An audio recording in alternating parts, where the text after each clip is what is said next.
مال کا انفجار جو اس 1929 سے اب تک کی صورتحال ہے. یہ انفجار کل وہاں پہنچے گا کہ پوری دنیا کے نظام، یہ جو انفجار ہے یہ ربا کا انفجار ہے. آپ غور کریں گے کہ یہ ربا کا انفجار ہے، اور ربا کا انفجار ہوا ہے ثمن اصلی کے خاتمے سے. اور ثمن اصلی تو ریگولیشن کا ایک حصہ تھا نظام پے کا یا نظام زکات کا یا نظام صدقات کا، جو آن حضور صلی اللہ علیہ وسلم نے قائم فرمایا تھا. میں چونکہ اس وقت آپ دیکھیں گے یہ جو اکنامی ہے، یہ جو نظام دجال کی اکنامی ہے، یہ ون سائیڈڈ اکنامی ہے. دو سائڈ، ایک پروڈکشن سائڈ اکنامی کی یعنی پیداواری حصہ، اور دوسرا ڈسٹریبیوشن سائڈ. ڈسٹریبیوشن سائڈ اور یہ پوری اکنامی صرف پروڈکشن سائڈ پر قائم ہے، ڈسٹریبیوشن سائڈ پر کوئی اس کی حیثیت نہیں. صرف ایک مثال دے دوں تاکہ یہ سمجھ میں آ جائے کہ نظام دجال جو نظام ربا لا رہا ہے اس کی حیثیت کیا ہے. کوئی چیز مثلا یہ چیز بنائی گئی ہے تو اس پہ کل ملا کر 5 فیکٹرز، 5 عامل اس میں استعمال ہوئے تب یہ چیز بنی. ایک عامل ہے جسے کہتے ہیں معاشیات میں لینڈ یعنی را مٹیریل. دوسرا عامل ہے محنت. تیسرا عامل ہے سرمایہ.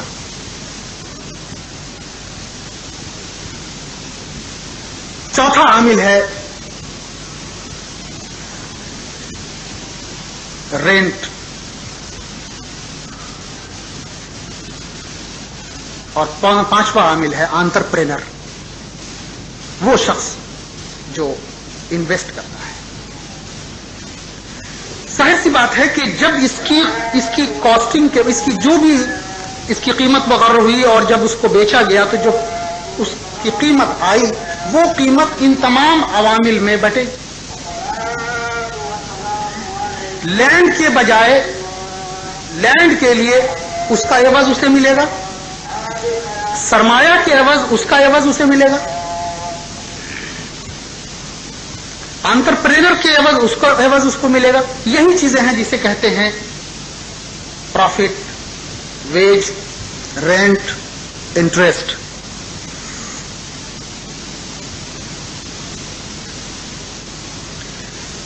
تو پروڈکشن سائڈ میں تو یہ اسی حالت میں ہے. ہر کی پروڈکٹیوٹی ہے تو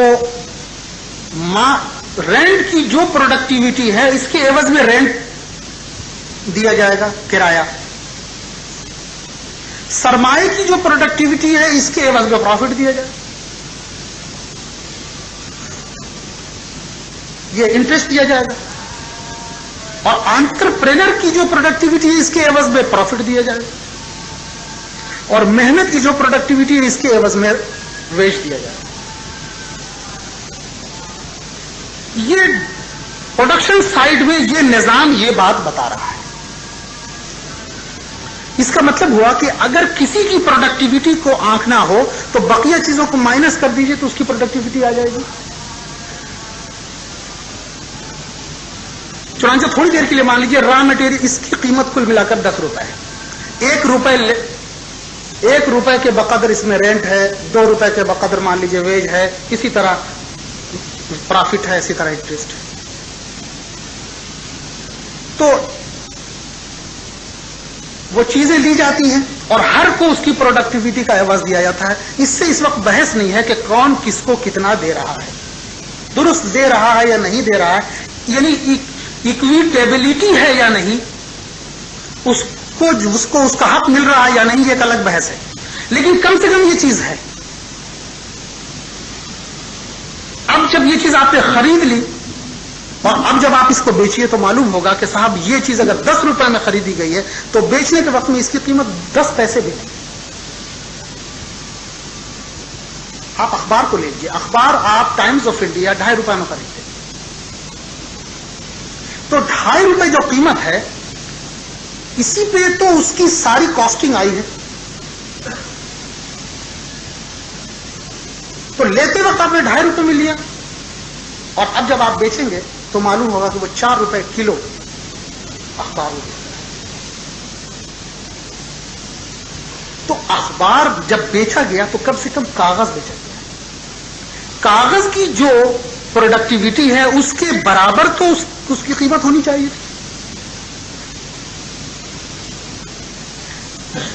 یوزیبل پیپر نہیں ہے، رائٹنگ کے لیے یوزیبل نہیں ہے، تو کسی بھی دوسرے کام کے لیے یوزیبل تو ہے، اس کی پروڈکٹیوٹی کے برابر تو وہ ملنی چاہیے۔ لیکن یہ پورا مغربی نظام ڈسٹریبیوشن سائیڈ میں زیرو ہے۔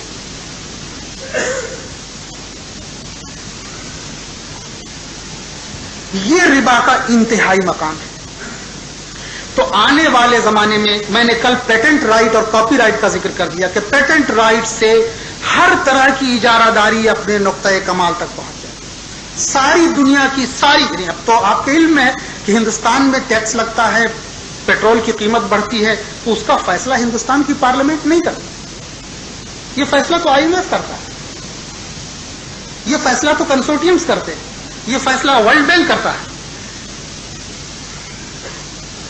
بلکہ اب ورلڈ بینک اور IMF اس کا بھی فیصلہ کرتے ہیں کہ کسی ملک میں کون وزیر اعظم ہو۔ یعنی ساری دنیا میں یہ جو ریاست کا تصور تھا یہ ختم ہو گیا۔ یہ سب اس ربا کا انفجار ہے، فتنہ مال کی۔ اب پولیٹیکل امپائر نہیں ہے، اب پولیٹیکل اسٹیٹ نہیں ہے، اب اکنامک اسٹیٹ۔ یہ جو معاشی نظام قائم کیا جا رہا ہے، یہ جو ابھی آپ نے دیکھا پورے سنگاپور سے لے کر کے Korea South East Asia Far East میں جو سارا نظام جو معاش کا تھا وہ زمین بوس ہو گیا۔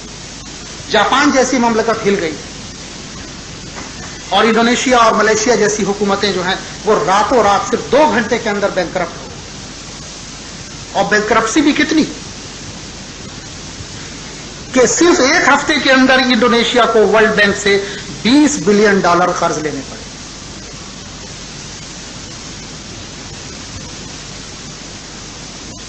پوری دنیا میں 1929 میں جو فساد کا نظام قائم کیا گیا اور زمین پر نظام بے کو توڑ کر نظام ربا قائم کیا گیا ہے، یہ اس کا انفجار ہے۔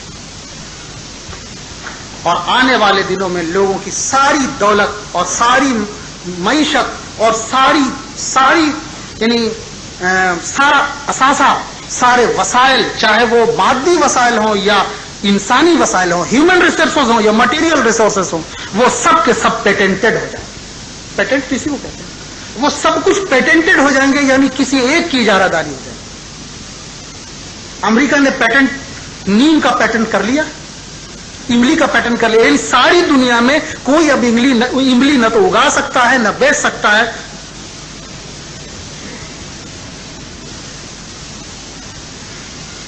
کوئی نیم نہ تو اپنے نیم کا پیڑ ساری دنیا میں جن کے گھر میں ہوگا اسے امریکہ سے اجازت لینا آنے والا، ابھی اس کا اطلاق نہیں ہوا لیکن یہ ہو چکا ہے۔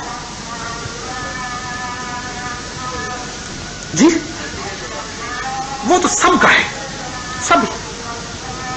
یہ نظام ربا کا وہ انفجار ہے جہاں یہ نظام دجال جا رہا ہے، اور اس کی انتہا کیا ہے؟ کیا آپ سمجھ رہے ہیں کہ یہ مذاق میں یہ بات ہو رہی ہے؟ اسٹیشنوں پر آپ جو یہ اب کوئی نہیں چیخ رہا ہے کہ لوگوں کے بنیادی حقوق یہ ہیں کہ انسان کو پینے کے لیے پانی ملنا چاہیے۔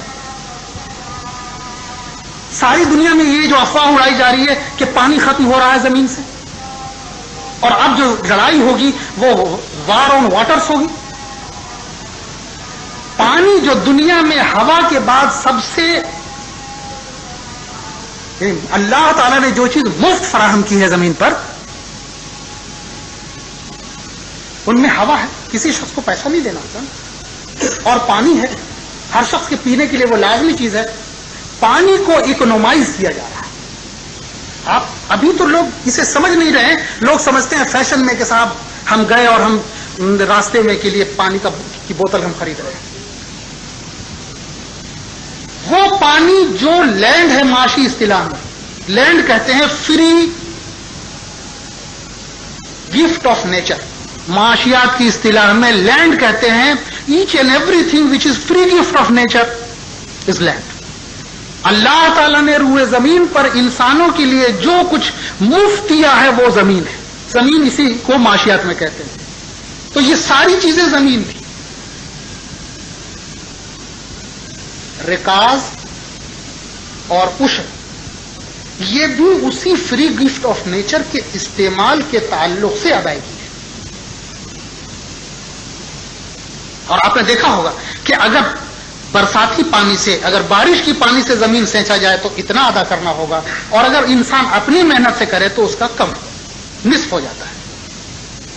فری گفٹ آف نیچر سے استفادہ کی شکل میں شریعت یہ حکم. تو فری گفٹ آف نیچر روئے زمین پر جو سب سے آخری چیز تھی ہوا کے بعد وہ پانی ہے. پوری زمین روئے زمین پر پانی کو اسکیئرس مینس بنا دینے کی کوشش ہے. کچھ ابھی تو اب تو آپ ایسے بھی اس کا احساس نہیں ہوگا. آپ دیکھیں گے تھوڑی دیر 3-4 گھنٹے آپ اسٹیشنوں پر رہے، سارے پانی کے ٹیپس کھلے ہوئے ہیں. جہاں ٹرین آئی معلوم ہوا وہ سارے ٹیپس بند کر دیے.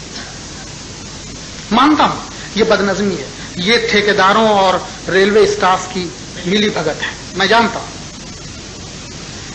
لیکن یہ تو یہاں کی اخلاقی خرابی ہے.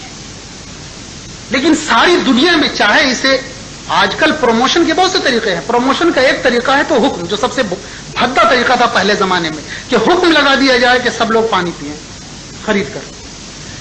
پروموشن کا دوسرا طریقہ ہے کہ لوگوں کو پروموٹ کیا جائے فیشن کے ذریعے.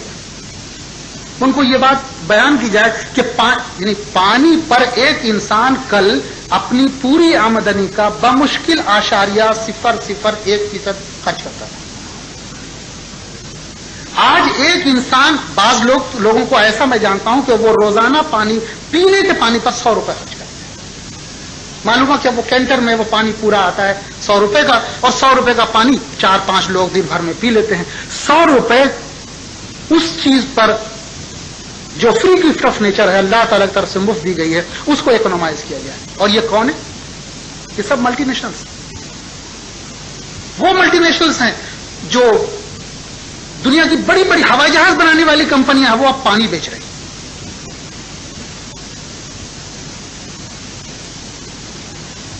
یہ اسی نظام ربا کے انفجار کا حصہ ہے. کچھ دنوں کے بعد، یہ تو آپ نے ابھی فیشن کے بطور یہ چیز سوئٹزرلینڈ میں اور جرمنی میں اور دوسری جگہوں پہ ہوا. کیا تو صاحب آپ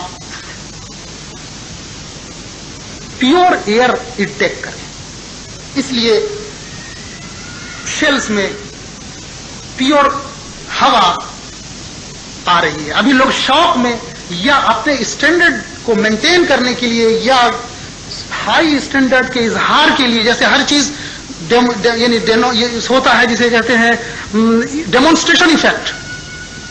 ڈیمونسٹریشن ایفیکٹ کے لیے، یعنی مثلا یہ کہ زید کے یہاں زید بھی پیدل کہیں جاتا تھا، سامنے اس کے بکر کا مکان تھا، بکر بھی پیدل جاتا تھا. دونوں کے پاس پیسے تھے، لیکن بکر نے موٹر سائیکل خریدی تو زید نے خرید دی.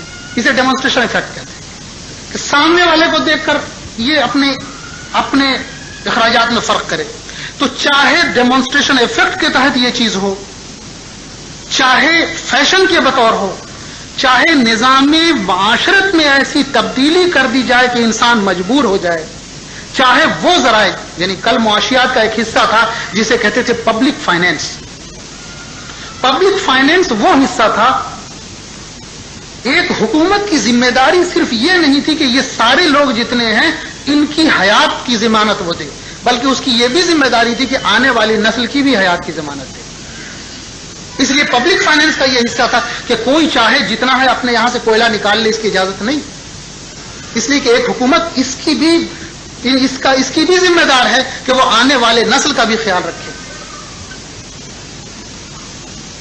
آج جو کچھ اللہ نے متاع فراہم کیا ہے، سب کو کوئی ایک شخص غلط طریقے سے استعمال کر لے، اس کی حکومت اجازت نہیں دیتی تھی. اس لیے کل کی معیشت اور کل کی معاشرت میں ایک نظام حکومت کا تھا پبلک فائنینس، جس پبلک فائنینس کے تحت پبلک ویلفیئر کی بات سوچی جاتی تھی، جس کے تحت ویلفیئر اسٹیٹ کا نظام قائم کیا جاتا تھا. آج اس نظام نے اس کا اب عنقریب آپ محسوس کریں کہ زمین میں ہوا بھی بکنے لگے. مجبور انسان ہوگا کہ ہوا خریدے, اس کے بوٹلز اپنے پاس رکھے, جب چاہے سانس لے. یہ میں بہت دور کی بات, جو حضرات یورپ, یہاں مراد آباد میں ایسے لوگ ہوں گے جو یورپ گئے ہیں, انہوں نے دیکھا ہوگا وہاں جی آکسیجن کلبس جو وہاں ابھی قائم ہو رہے ہیں. ابھی تو وہ فیشن ہے, لیکن وہ فیشن نہیں ہے, تھوڑے دنوں میں صرف ایک بار میڈیا میں یہ بڑھا دینا ہے کہ صاحب یہ ہوا پولیوٹڈ ہو گئی, یہ ہوا پولیوٹڈ ہے, اس لیے لوگوں کو کیا کرنا چاہیے, لوگوں کو معلوم. تو فتنہ مال جو اللہ کے رسول صلی اللہ علیہ وسلم نے فرمایا لکل امت فتنہ فتنۃ امتی المال, تو یہ اسی نظام دجال کی خبر ہے, اور وہ نظام دجال جس کی حضور صلی اللہ علیہ وسلم نے خبر دی کہ نظام یعنی نبوت و رحمت کے زمانہ کے بعد خلافت علی منہاج النبوت کا زمانہ آئے گا. خلافت علی منہاج النبوت کے زمانے کے بعد کاٹ کھانے والی بادشاہت کا زمانہ آئے گا. کاٹ کھانے والی بادشاہت کے بعد جبر اور ظلم کا زمانہ آئے گا. جبر اور ظلم کے زمانے کے بعد فساد فی الارض کا زمانہ آئے گا. اور دوسری حدیث جو جس کا ذکر میں نے کیا ابن حبان کی کہ صحیح میں جس کا ذکر ہے کہ یہ جو فساد فی الارض شروع ہوگا, اس کی تاریخ وہاں ہے جہاں نظام صلاۃ منہدم ہو جائے. اور یہ انہدام الحکم سے نظام صلاۃ, میں نے 1923 وہ تاریخ جب زمین پر وہ آخری نظام بھی اپنی اتھارٹی کھو چکا.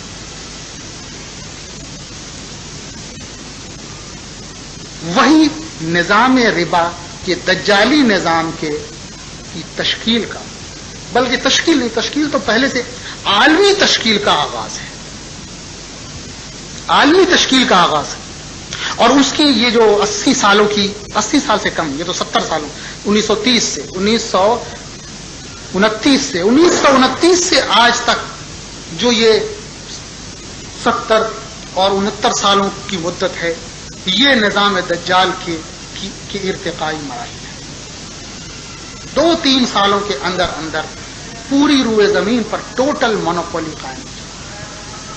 جیسا کہ میں نے کہا کہ مال نام کی چیز بالکل ختم ہو گئی. کہیں بھی کوئی انسان ہو سکتا ہے کہ کوئی انسان یعنی کسی دن یہ حکومت اعلان کر سکتی ہے ورلڈ بینک کہ ہم ساری دنیا سے یہ ڈالر بھی ختم کر رہے ہیں. کسی طرح کی کوئی چیز نہیں ہے. اب ہر شخص کے پاس انٹرنیٹ ہے, اور ہر شخص کے انٹرنیٹ کے دروازے ہیں, جہاں بھی ہے کلب ہے, وہیں سے جا کر آپ پیمنٹ بھی کر لیجیے, خرید لیجیے, جہاں سے بھی ادائیگی کر لیجیے. انسان بھول جائے گا, یہ ایسا انفجار ہوگا کہ انسان بھول جائے گا کہ مال کیا ہے. مال کہیں نظر نہیں آئے گا, مال انویزیبل ہو جائے گا, اور اس کی فلیکسیبلٹی, اس کی ویلوسٹی جو ہے وہ انفینٹی میں ہو جائے گی, لا متناہی.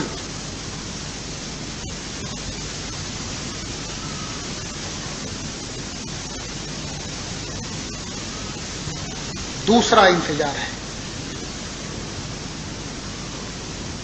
جنس.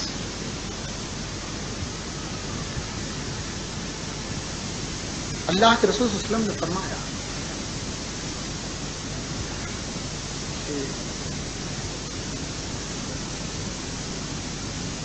قیامت سے قریب یہ صورتحال ہوگی کہ ایک مرد کے ساتھ 50 عورتیں ہوں گی.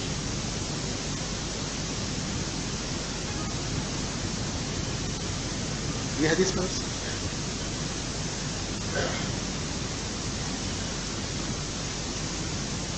ایک تو یہ ہے کہ 50 عورتیں ہوں گی. یہ بہت بڑا شعبہ ہے, آج ہو سکتا ہے پوری گفتگو میں. دوسری بات آپ نے فرمائی جو اس سے زیادہ سنگین ہے کہ کوئی شخص قبر میں سونے والوں کو دیکھ کر رشک کرے گا.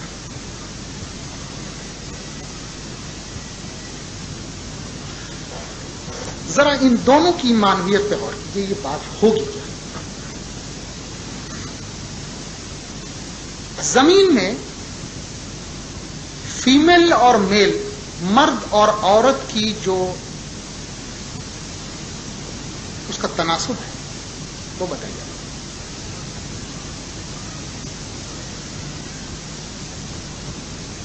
اس وقت روئے زمین میں نارملی جب سے زمین میں انسان آیا ہے تب سے جو نارمل میڈیکل سائنس والے سے بتائے گئے کہ نارمل جو میل اور فیمیل ریٹ ہے وہ 55-45 پلس مائنس ہے،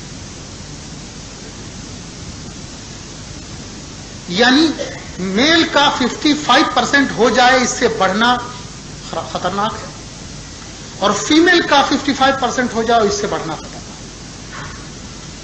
یہ فلکچویشن 45 اور 55 کے بیچ میں۔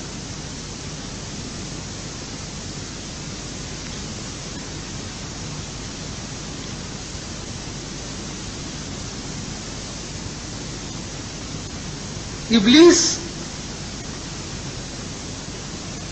نے اسی کی ابتدائی شکل الجنہ میں کی تھی، اور یہاں وہ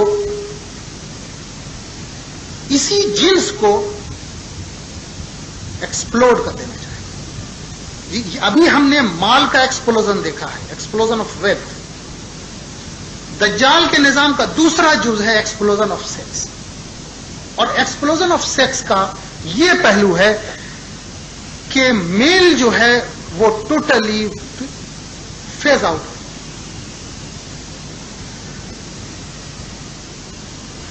آپ نے یہ محسوس کیا ہوگا، فرٹیلٹی ڈاکٹرز بھی اسے جانتے ہوں گے، کہ وہ معاشرے جو ویسٹرنائز ہو گئے ہیں ان کے ہاں فیمیل ریٹ بڑھتا ہے، وہ قومیں جن میں گناہ بڑھ جائے اس میں فیمیل ریٹ بڑھ جاتا ہے۔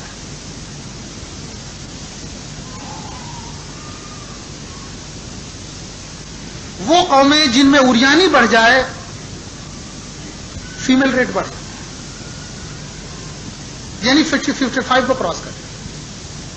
اس میں اس وقت میں وہ بحث نہیں سامنے لا رہا جو فیمیسائڈ سے متعلق ہے،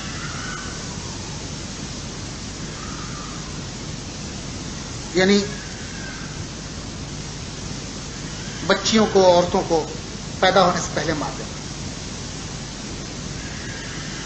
اس کا ایک دوسرا تنازع ہے۔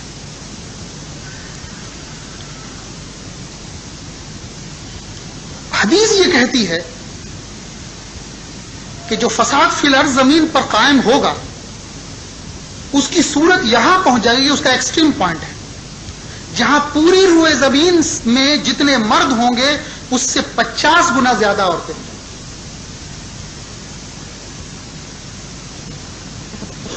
اس کا مطلب کیا ہوگا؟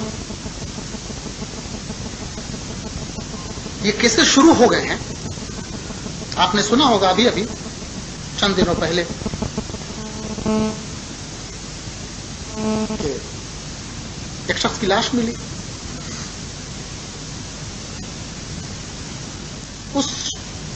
وہ لاش جو ہے وہ ایک مرد کی لاش تھی۔ جب معلوم ہوا تو 10 عورتیں گرفتار کی گئی۔ معلوم ہوا کہ ان 10 عورتوں نے اس مرد کا اغوا کیا اور انہوں نے اسے مجبور کیا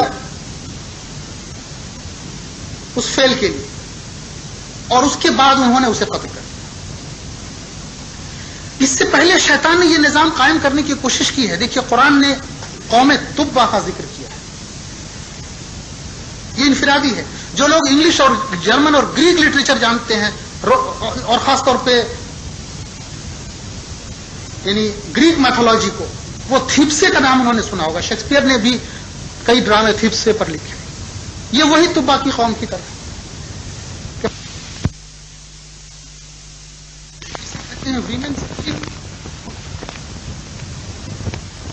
ظاہری چہرہ کچھ ہو، لیکن یہ کس چیز کی، اس کے پیچھے محرکات کیا ہے؟ ویمنس لب، بظاہر تو یہ بات کہی گئی ریسٹوریشن آف ویمنس رائٹ، لیکن یہ غلط ہے، یہ مس انٹرپریٹیشن ہے۔ ویمنس لب کبھی بھی ریسٹوریشن آف ویمن رائٹ نہیں ہے۔ ریسٹوریشن آف ویمن رائٹس تو اسلام نے کیا،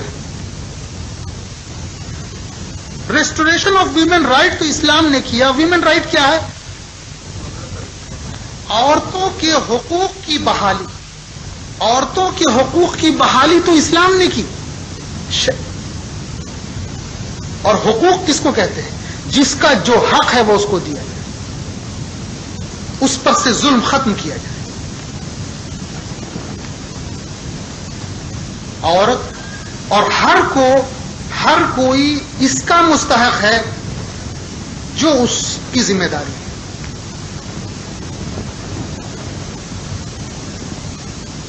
ایک عورت پر یہ ظلم ہے کہ وہ کمائے, اس لیے کہ اس نے ایجاب کیا ہے, اس نے قبول نہیں کیا ہے. ذمہ داری اس پر نہیں ہے اس لیے اس نے ایجاب کیا ہے. اگر برابر ذمہ داری ہوتی تو دونوں قبول کرتے. یہ فلسفہ ہے, اسے سمجھنے کی ضرورت ہے کہ اسلام نے عورت کو عورت کے کانسٹیٹیوشن کے عین مطابق اس کی ساخت اللہ نے بنائی ہے, اور اس کے میلانات ہیں, اور اس کی جو ضرورت ہے, اور اس کی جو اصلی پروڈکٹیوٹی ہے, اس کے مطابق اسے یہ دیا ہے کہ وہ کمانے کی ذمہ دار ہے. وہ اب نارمل حالت ہے کہ کوئی مسلم عورت معاشی جدوجہد, اس لیے وہ ایجاب کرتی ہے, وہ قبول نہیں کرتی. قبول وہ کرتا ہے, اور چونکہ وہ قبول کرتا ہے اس لیے اس کی ذمہ داری اس پر ہے.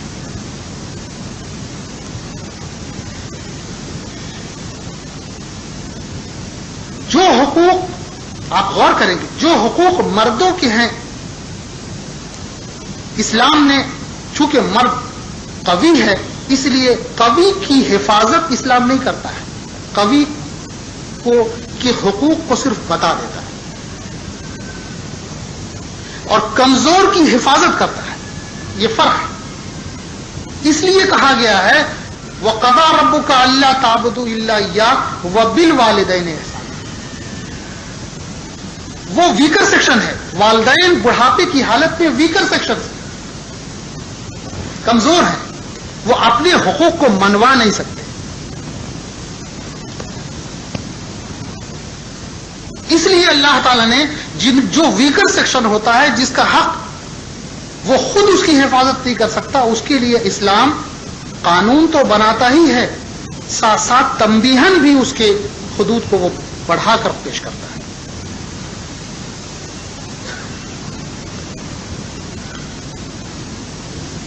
تو اسلام نے مرد اکویٹیبلٹی کی ہے, یعنی اسلام نے مرد کو وہی دیا ہے جس کا وہ ذمہ دار ہے, اور عورت کو وہی دیا ہے جس کی وہ مستحق ہے. مرد کو حق نہیں ہے کہ عورت کے اس حصے کو انکروچ کرے.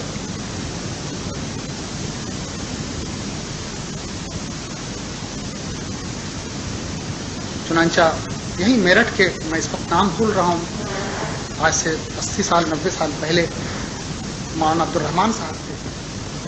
ان کا یہ تھا کہ وہ اپنی اہلیہ سے کو پانی دینے کے لیے بھی نہیں کہتے تھے.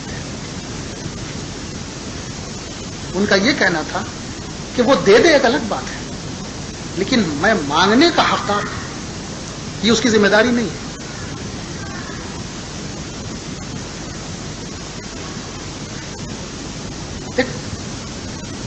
اور چونکہ مرد کی جو ضرورت ہے, اسی لیے عورت کو ہمیشہ اس کے پاس رہنا ہے. یہ مرد کی ضرورت ہے, اس لیے عورت ہمیشہ اس کے پاس رہے گی. اور چونکہ یہ مرد کی ضرورت ہے کہ ہم عورت ہمیشہ اس کے پاس رہے گی, اس لیے سکنا دینا عورت کی نہیں, مرد کی ذمہ داری. تو یہ ریسٹوریشن اسلام نے ہر کو جو کسی کے حق کو دبا رہا تھا اس سے اسلام نے وہ چھینا, اور جس کا حق دبایا جا رہا تھا اس کو اسلام نے وہ حق دیا. تو مرد کو روئے زمین پر مرد کے جو حقوق تھے اس کو اس نے متعین کیا, اور عورت کے جو حقوق تھے اس نے اس کی بحالی کی. اس لیے میں نے کہا کہ اسلام عورتوں کے حقوق کی بحالی تو اسلام نے کی. یہ جو دجال کا نظام ہے یہ عورتوں کے حقوق کی بحالی نہیں کر رہا ہے, وہ عورتوں کی حریت کی کوشش کر رہا ہے، ویمنس لیگ کی کوشش. اور ویمنس لیگ کا جو نتیجہ ظاہر ہے وہ آپ کے علم میں ہے کہ اب کوئی جب عورت کو مرد کے برابر حقوق ہے تو کوئی مرد عورت کے لیے قربانی کیوں کرے؟ کوئی بوڑھیوں کے لیے کیوں اپنی جگہ سے اٹھ کر اس کو جگہ دے؟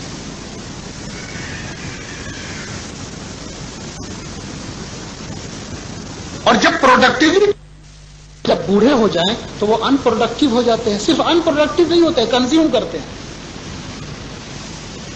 یعنی جو مال ہے، جو دولت ہے وہ کھاتے ہیں اور کوئی پروڈکٹیوٹی نہیں ہے، کوئی پیداوار نہیں ہے. تو اس نظام دجال نے نکالا کہ جو پیداوار جس کی نہیں ہے وہ کیوں زندہ ہے؟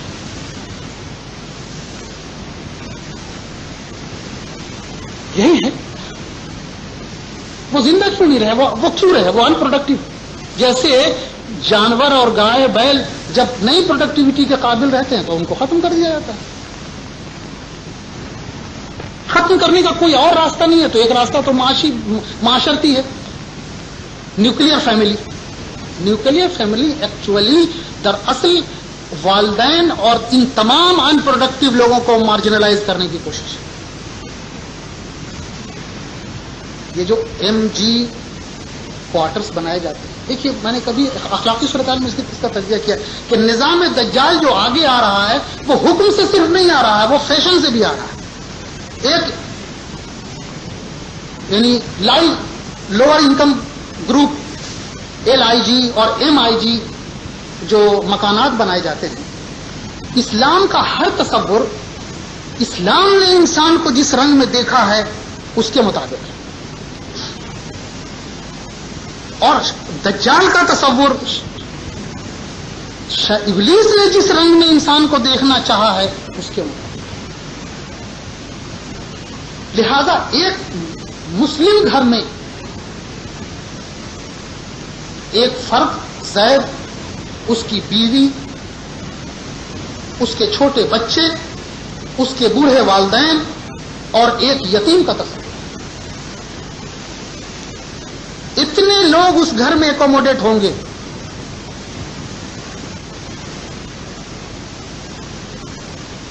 اور اس میں کسی کا حق نہیں مانا جائے گا، اس لیے ایک بیوی جو سب سے ویکر ہے اس کے لیے کہا گیا کہ اس کو اگر کم سے کم ایک کمرہ بھی دے دیا جائے جہاں وہ اپنا سامان رکھے تو یہ اس کے لیے ہے.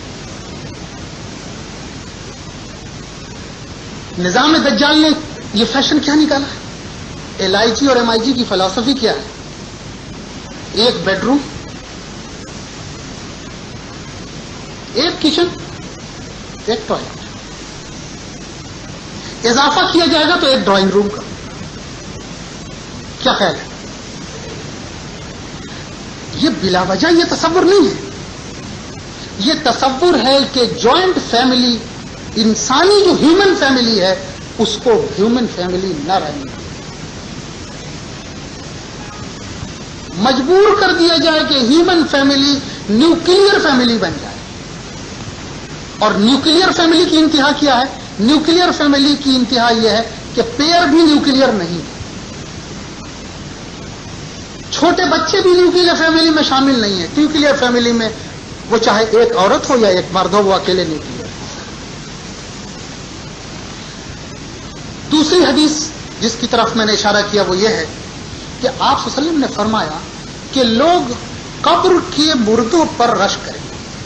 مجھے یہ بتائیے رش کس پر کون کرتا ہے؟ رش کرتا ہے کسی چیز کے یعنی ایسی حالت پر کہ وہ چیز اسے میسر نہ ہو، اور اس سے رش کرتا ہے جس کو وہ چیز میسر ہے. زندہ انسان قبر میں رہنے والے مردوں پر رش کب کرے گا اور کیوں کرے گا؟ ذرا اس حدیث پر غور کیجیے. وہ اسی وقت رش کرے گا